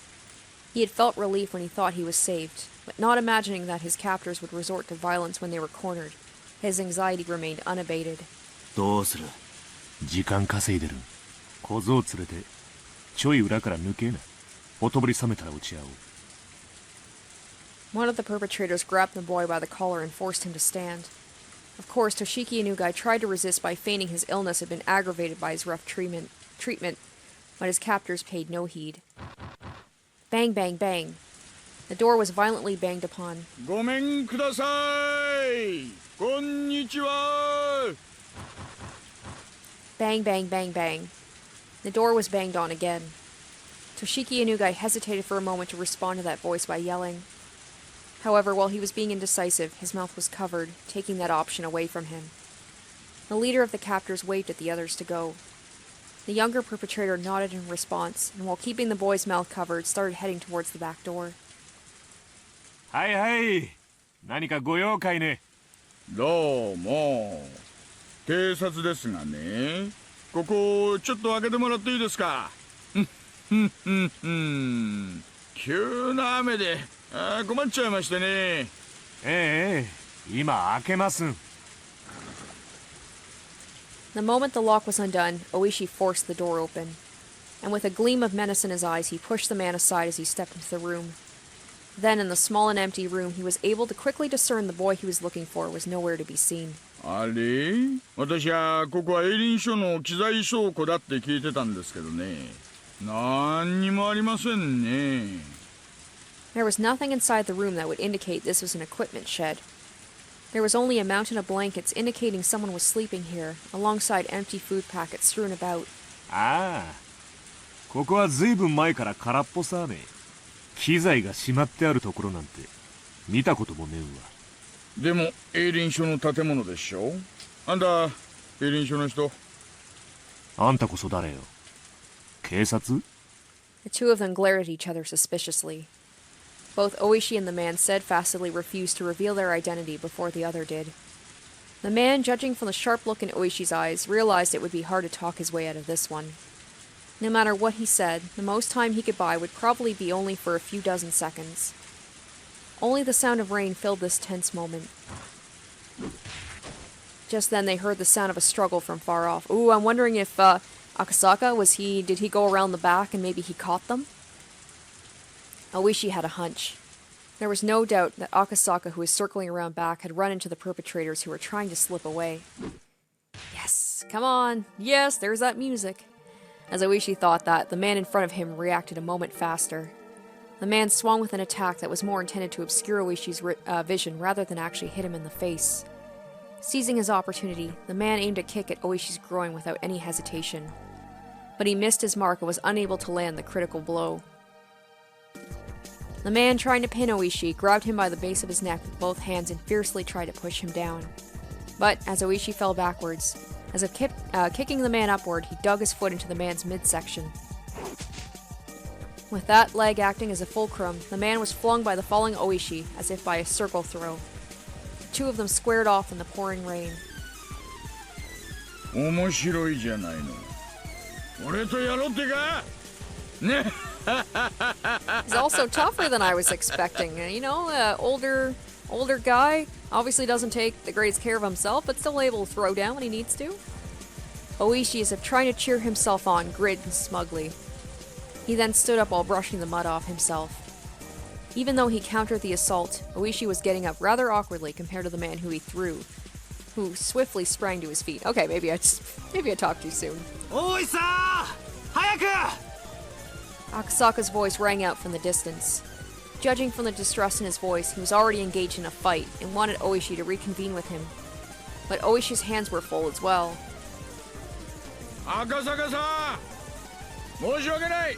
ちょっと待っててくださいよ! The man raised both fists into a stance that hinted at him being acquainted with karate or some other form of martial art. Of course, Ooishi, as an officer of the law, was decently versed in judo. He also had the moxie to have been through his fair share of fights before. Because of that, he could tell the man in front of him was quite a bit better at fighting than he was. Ah, damn it. Thinking that this was going to be easy just because the order came from the Sonazaki family to release the hostage had been a big mistake. なかなか上等じゃないのよ。久々に胃液がこみ上げてくる感じがしますよ。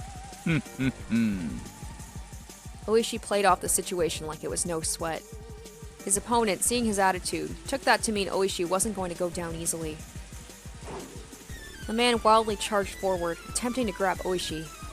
If the man managed a successful clinch from his low stance, Ooishi would be tackled to the ground and end up being mounted.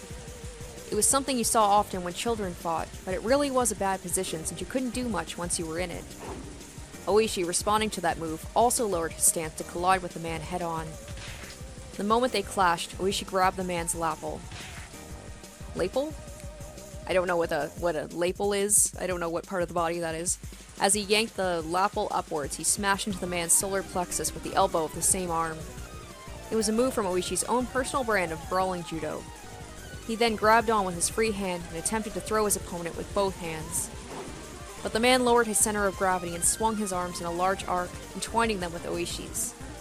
Not only that, but he had forced both of Ooishi's elbows to the outside, and Ooishi, now in an awkward position, was in danger of exposing his back with his hand still clutching the man's chest. This guy practiced Aikido or grappling, didn't he? Ooishi, cursing the fact his fingers were twisted into the man's shirt and couldn't get away, released his grip. But he was still in the awkward position of being bent over. And to top it off, at zero range. The man was able to read Ooishi's movements completely as he tried to squirm his way into a better position. And then took the palm of his hands and swiftly clapped them over both Ooishi's ears. Nuts! Clapping the ears in any other martial art except for self-defense was basically forbidden. Karate and Judo didn't recognize it as a legal technique. No, this is street fighting, man. You fight dirty. You gotta do what you gotta do. It was that much of a simple and dangerous attack. Ooishi raised both hands as he tried to reflexively clutch at his own ears. But before that could happen, the man wrapped his arms around Ooishi's neck. His thick biceps clenched firmly around the base of Ooishi's neck like a vice. Ooishi instinctively thought he was going to be killed. After all, it wasn't hard to believe that a man like this, who was accustomed to fighting, could crush his opponent's neck from this position. But his opponent didn't do that. He had chosen to keep his hold and force Ooishi to lose consciousness. Uh-oh. Oh, Akasaka, you're on your own, dude? The cops will be on their way, but, I mean, how long? Like, how far out are they? 20, 30 minutes? That's why Ooishi at that moment, even though his face was twitching, was grinning widely. Even though his opponent had a chance to kill him, he didn't choose to. He was thinking, this guy has no intention of killing me. That's gotta be kind of unnerving. You're choking this guy into unconsciousness, he's just smiling at you. However, even though that might be the case, the man's hold on his neck was by no means gentle. In no time at all, Ooishi's consciousness began to fade. Having the experience of being taken down countless times in judo during his student days, Ooishi was utterly resigned to the fact that it was over.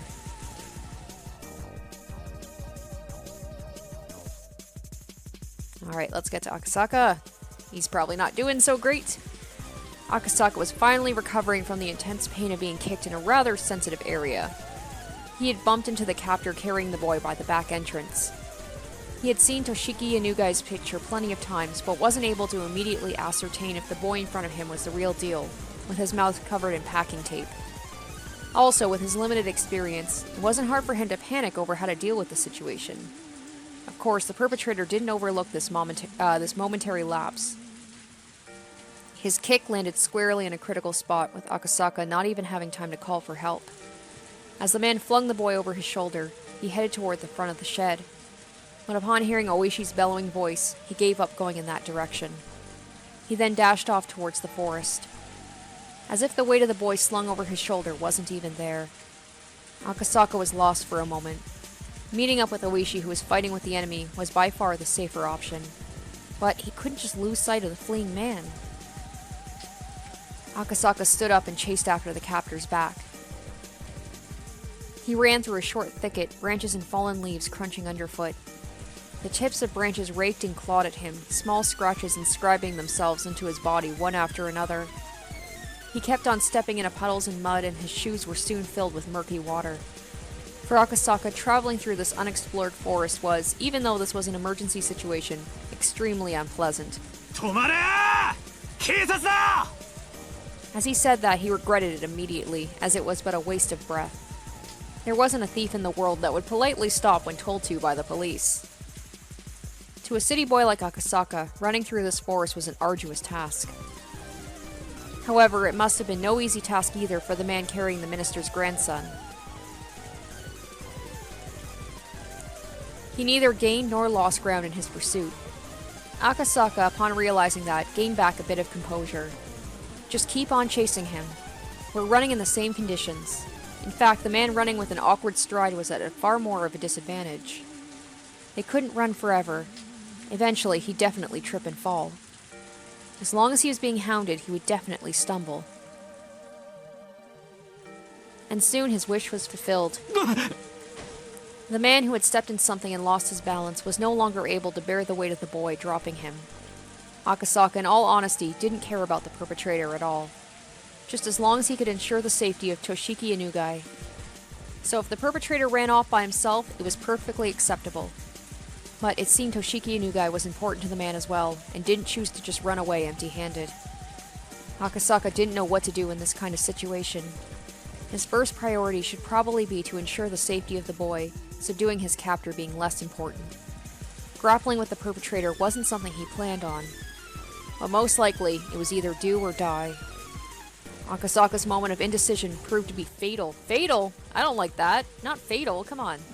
The man aiming right between, or rather for both of Akasaka's eyes, struck out with a jab. Not wanting that, Akasaka raised both his hands to shield his face. At that moment, the man kicked at his unguarded midsection. The pain almost felt like his vital organs were being squeezed out of his body, but he latched onto his opponent's leg. But his opponent didn't hesitate one bit. Leading with his seized foot, the man jumped at Akasaka, applying pressure and pushing him down. Akasaka was unable to withstand that and fell, but under no circumstances was he letting that leg go. This is intense, man! The two men fell together in a tangled heap. The man was desperate to pull his leg free from Akasaka, but having fallen in an awkward position, was unable to. This thing, there's not really a lot of moments of action in Higurashi. Like the last time there was kind of this type of thing, it was when Keiichi was chasing Sadako's uncle through the forest. It's funny, both times it's someone chasing someone through the forest in the rain. The two of them rolled around on the ground, floundering about trying to gain an advantage. But Akasaka, who was holding onto his opponent's knee with both hands, and that opponent who had complete freedom to move his upper body, were in two completely different situations. The man gained a positional advantage on Akasaka, who was still latched onto his leg and couldn't move away, and pounded full force on his head with both his fists. Not only that, he found a rock nearby and beat it against Akasaka's skull. Shit. Thwack, thwack, thwack. Let's hope he doesn't end up like Sadako's uncle. The difference between being hit with a fist and being hit with a rock was vast. Akasaka quickly thought of letting go of the man's leg to free his hands to protect his head. But if he let go here, the man would get away. If he didn't dig in here, everything would be for naught. Oh man, you gotta say, he is dedicated. The boy he was trying to save was right there. He was going to save him and go back to Tokyo. If he could do that, it was goodbye to this freakish village. Bam, crack, thud. Without looking, I could tell my forehead had split open and was gushing blood. But I didn't let go of the man's leg. How could I? I won't let go. When the man realized no matter how much he beat my head, he wasn't getting away, he used both his hands to grab my throat as if to crush my windpipe. I pulled my head back as a slight form of resistance, but it was of no use. The man's hands enveloped around my neck and began to crush it like a vice. It was less about the pain of not being able to breathe so much as it was choking so hard I felt like I was going to throw up. It felt like my stomach was going to turn itself inside out. But I could only endure it. Damn it, damn it, damn it. My throat hurts.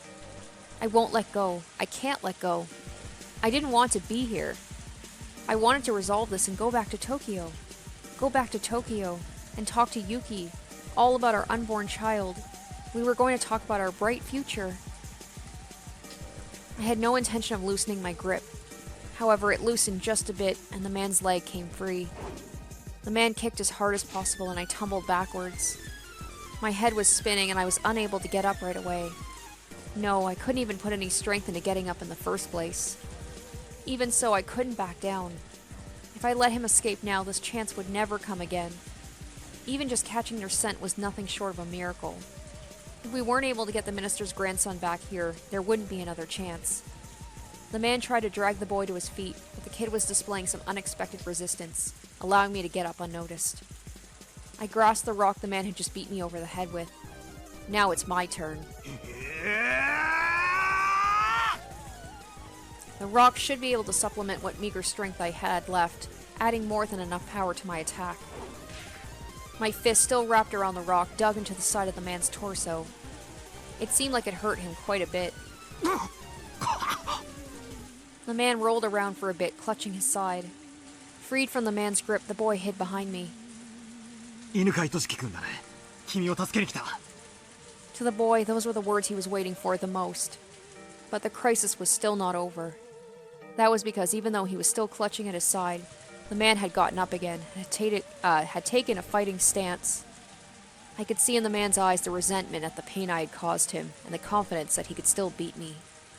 If we were to clash head-on again, he might not even stop if my head were split open. これ以上抵抗するな。おとなしく降参しろ。てめえこそ小僧をこっちへよこすんだ。首の骨をへし折られていか。誰が貴様の言いなりになどなるものか。もうじき応援が到着する。貴様らに逃げ場などない。 The man reacted adversely to the word reinforcements.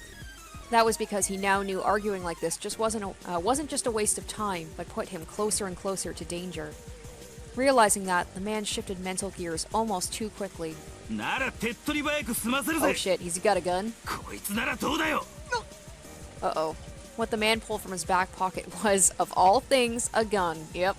And now he's gonna make a decision. Of course, I'm a police officer. It's not like I don't know what a gun is. But having one pointed at me was something I'd never experienced before. Was it real? Of course it was. There's no way it'd be a replica in a situation like this.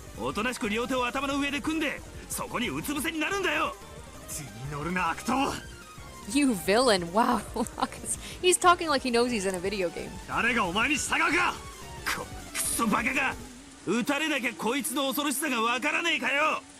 なら撃ってみろ。貴様の銃声で応援がここに駆けつけるぞ。バカが森の中で、しかもこの雨だぞ。銃声などかき消える。 As long as he still held that gun, no matter how much I yelled at him, I was at a distinct disadvantage. But I still had a fighting chance. If I were in his shoes, instead of wasting time yelling at each other like this, I would just shoot him and take the boy. That way was the fastest and would suppress any sort of further resistance from him.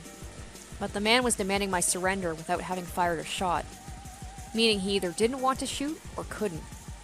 In other words, the man in front of me was soft. So, well, it's probably Oreo saying, you know, we don't want...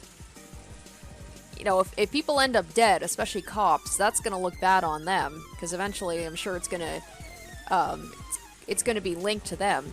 So... It's probably also why the guy doesn't want to kill Ooishi outright. It's like, yeah, if you got 2 dead cops on your hands, that's going to be hard to explain. If I could buy even just a little more time, the factors that would lead to my victory were numerous. Ooishi was probably on his way, and the reinforcements we called for before coming here should already be well on their way too. Not only that, they should have contacted the local police box. Without a doubt, somebody stationed in the village would be here much quicker than that.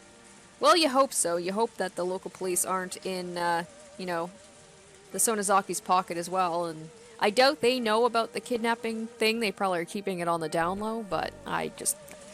Anything Hinamizawa related, I don't trust them to be on our side.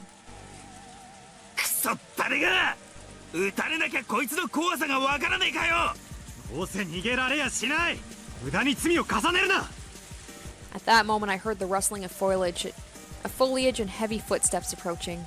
If Ooishi was coming here, it was a whole new ball game. Except, it's not, it's the other guy, because he choked out Ooishi. The man couldn't have more than one gun. Yep. I had thought that time was on my side, but I had failed to even imagine the enemy could also have reinforcements. You could tell the man who had just appeared was one of the perpetrators just by looking at him.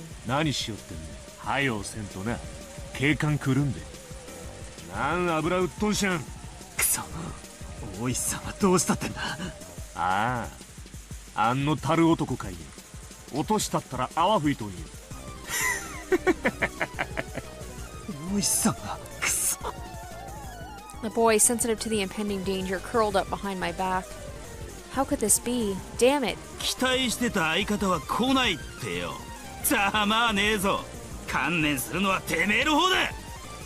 As I backed up against a large tree while still protecting the boy, the second man also pulled out a gun.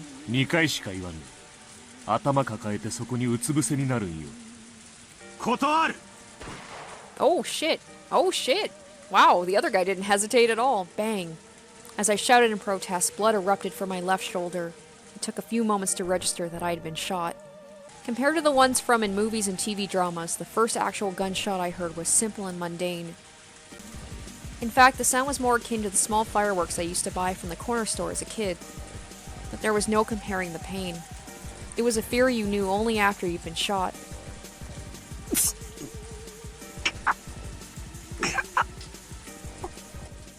Well, I guess I was all like, oh, they're not allowed to hurt the cops. Well, never mind. I guess the other guy just was soft. And the boy in his confusion tugged at my clothes, agitating the wound even further. I wanted to put on a bold face and reassure him, but my voice was hoarse and had the opposite effect. 大丈夫。すでに応援は要請してあるんだ。すぐに警官隊が駆けつけてくれる。警官が来る前に、お前ん額にもっぱつくれちゃる方が早いね。無駄な殺生すなっちゅう、本家に言われとんか。Okay, there we go. No needless killing. あんまり舐めとんと、容赦せんとよ。This was bad. It was very, very bad. The second man was a completely different beast than the first. He had no signs of indecisiveness or mercy. If this man said he'd shoot, he'd shoot. He wasn't somebody that a man like me could buy time from. I really hated to admit it, but at that moment the image of Yuki's smiling face crossed the back of my mind. I knew what that meant. I was warning myself not to throw my life away over a matter of pride. Of course, I didn't want to die here. I was just starting a new life with Yuki, and I wanted to see the face of our soon-to-be-born child. Why should I risk my life for some minister's grandson when I was at such a critical juncture in my own life? Damn it, damn it.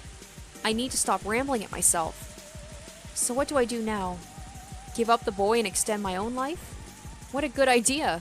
Everybody's life is precious. My own life was in danger. Nobody would blame me. God damn it, it hurts. It hurts. If I had known it would be this painful, I wouldn't have played the tough guy. My biggest miscalculation, though, was the sound of the gunshot was far quieter than I had imagined. If it was only that loud, it would be drowned out by the rain in the forest. It wasn't something that somebody far away could hear. くそ待てよ待ってくれよ死にたくないよあんこっちだって死なせとうない分かればええん分かれば撃つなよ撃つなよ帰りを待ってる妻がいるんだ死にたくないんだよ叫ばんとでも撃たんねおとなしゅう頭抱えてうつ伏せになったら撃たんだるね本当だろうな本当だろうな約束は守れよ絶対だぞ男と男の約束だぞ守ったんだ男と男の約束しやよ守れよ守れよじゃあうつ伏せになるからなるからな約束守るんだから銃を向けるのやめろよやっぱ撃つ気なんだろ撃つ気なんだろ俺が撃つついになったら後頭部を撃つ気なんだろ撃たんね撃たんねわかったしまってる銃はしまってる Come on, pull out your gun, dude. Although you're gonna have to do a bang bang. Like, you're gonna have to shoot both of them. Well, the first guy might, hesitate. So as long as you shoot the one guy, then hopefully you'll be okay. 男と男の約束しやねえどんねこれなら文句ないんて Ooishi. 極めて文句ない Yeah, ですよ Ooishi. Great, now I'm gonna look like such a weenie in front of Ooishi. I'd be like, oh no, dude, I totally knew you were coming. I was just buying time. It was over in a flash. The moment he lowered his gun, Ooishi didn't let his chance slip by. Ooishi had been assessing the situation for quite some time from behind the two men. But since they had their guns trained on me, he didn't really have a chance to jump in. Seeing the look on Oishi's face indicating he wanted me to create an opening. Oh, he did? Okay. Okay, he did. Alright. Cool. Alright, Akasaka. Good job. That was some good acting. You got me. Ooishi forcefully lifted the arm that was holding the gun. He then took the gun from the man's hand in only an instant. Like, I thought that was weird. Akasaka seemed like he's very dedicated to his job, but it was just weird for him to all of a sudden be like, no, I give up. The other man, who was a bit slow in grasping what was happening, pointed his gun at them, but with his ally grappling with Ooishi, he couldn't pull the trigger. That man was the one that was wrestling with Ooishi at the moment. He might have shot without hesitation. But this man wouldn't shoot. He couldn't shoot. Ooishi kicked the other man away, and while aiming the stolen gun with his left hand, pulled out his own. With guns akimbo, he was aiming at both men at the same time. And this is the coolest Ooishi will ever be. I gotta admit, this episode is making me like him a little bit more. It was perfectly played, but heedless of the guns pointed at them, the men shouted scram as they scattered away at full speed. It was over in an instant. Those two running away without putting up a fight was honestly unexpected. Ooishi, quietly clicking his tongue in added admonishment, slipped both guns into his pants pockets. あいつらもよく知ってるな。何をですか？逃げてる背中を警官は撃てませんからね。私も退職金が惜しいもんで。Ooishi and I grinned at each other. 君が犬飼俊樹君? This seems like this is ending so soon. We found the grandson, and I'm only like 4.5 hours in so far. What is this, like 7-8 hours this chapter?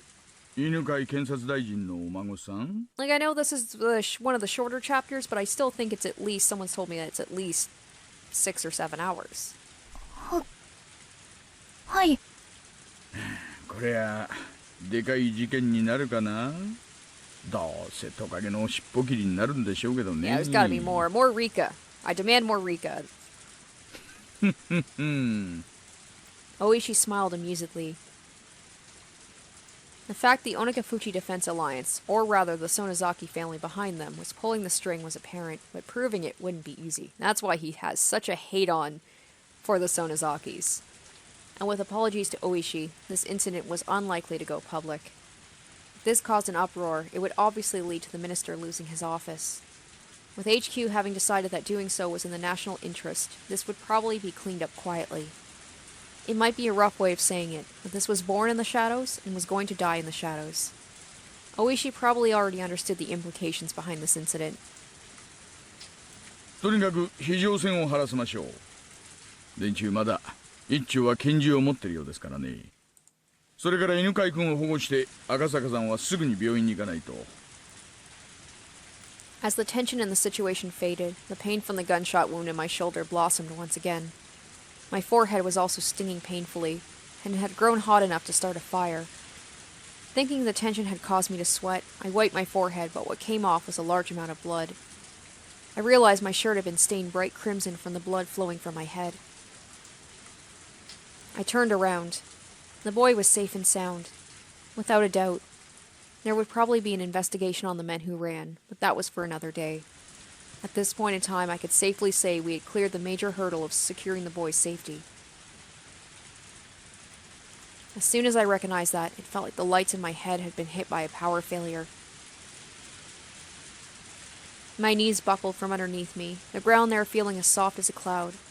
It didn't feel unpleasant, even as I was covered in the rain-soaked mud. Ooishi came closer asking if I was okay, but somehow I couldn't tell. I turned off the switch to the last light in my head. The exhaustion enveloped me. Sleep. Something softer than any blanket wrapped around me.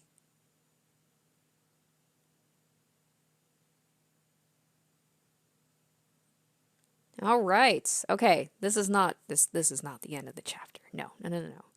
We still have to find out why these two are meeting all these years later in the first place.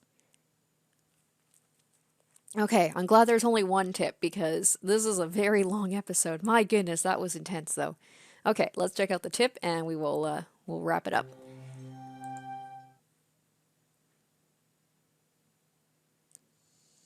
Patients admitted to the hospital can only accept calls at fixed times. That's why she wouldn't be receiving a call from him today. Yesterday, she had teased him that he got lonely easily, so he might have struggled with the idea of calling her sooner. That was much easier to imagine, rather than that he might just be too busy to call. Because he's just that type of person. Yuki, whispering that, smiled to herself. The announcement that visiting hours were over played over the hospital intercom, along with some music. She exchanged pleasantries with the family of the patient that was staying in the same room as her. Probably eager for his mother to be discharged, their small child was wearing a beaming smile. That child's mother was pregnant in the bed next to mine, with what may be their new brother or sister. They were probably ready to burst with the expectations, dreams, and worries of having a new sibling. The joys of a growing family. Bathing in those warm feelings, I stroked my own belly, which had grown quite large. I had talked with him about how many children we wanted to have. We talked about how if we had 3, it would certainly be lively. However, there was the inescapable worry of whether I'd be able to handle giving birth that many times. でもそんなことを不安に思って出産を嫌う母なんていないですものね。Yuki, smiling as she said that to herself, gently stroked her stomach. The Metropolitan Public Safety Division. A place where that man's sense of justice had led him. That person was actually a very gentle, very fragile person. He didn't talk much about the specifics, but I didn't think he was suited for the assignment he was on right now. But as long as he said he was going to try his best, I would watch over him warmly. あなたのお父さんはね、とっても頑張り屋さんなのよ。こちょこちょこちょこちょ。Yuki seemed to be enjoying herself as she talked to her own belly. At that moment, Yuki suddenly became concerned about something and looked out the window. It used to be this time, long ago. She remembered that when she was little, around this time in the countryside where her grandmother lived, the Higurashi would fill the air with their chorus. This was the middle of Tokyo. Unlike in the countryside, you couldn't hear the song of the Higurashi. But for some reason, at that moment, Yuki felt she wanted to hear that song. Okay, so that wraps up a very exciting episode. Akasaka and Ooishi getting to be badasses. That was great. They got the grandson. There's still going to be more. There has to be more, obviously, to this. Like, what are they going to do after this? Like, are they going to try and get answers from the Onagafuchi Defense Alliance? Are they going to have trouble trying to, is he going to have trouble trying to get out of the town? Is this meetup that they're having years later, is something going to happen there? Like, there's so many things that I can only assume might happen. So I hope you guys enjoyed this episode, and stay tuned for the next one. Until next time, bye guys.